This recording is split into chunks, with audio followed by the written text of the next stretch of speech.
महत्त्वाची घडामोड पंतप्रधान आपलं स्वागत करते।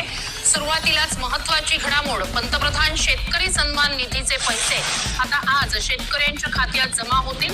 अर्थात या संदर्भात थोड्याच वेळात व्हिडिओ कॉन्फरन्सिंगद्वारे पंतप्रधान घोषणाही करतील।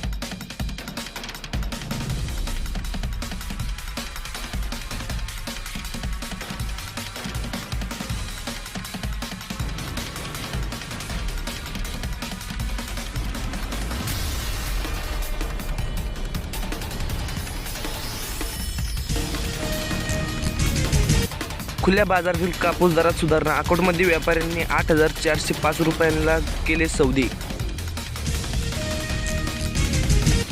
मराठवाड्याच्या मोसंबीला हवाय राजश्री।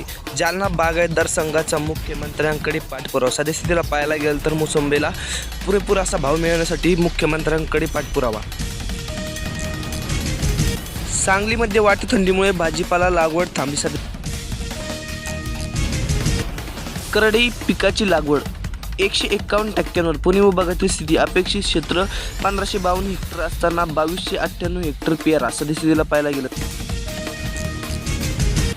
थंडीमुळे ऊसाच्या कांडी उगवण्यावर प्रतिकूल परिणाम। रोप लावणीला पसंती। कर्नाटकातून मागणी। सद्यस्थितीला पाहायला गेलं तर थंडीमुळे ऊसाच्या कांड्या उगवणीला। शेतकऱ्यांसाठी अत्यंत महत्त्वाची सूचना। PM Kisan 2026 update. PM किसानसाठी फार्मर ID eKYC बंधनकारक। जाणून घ्या संपूर्ण प्रक्रिया।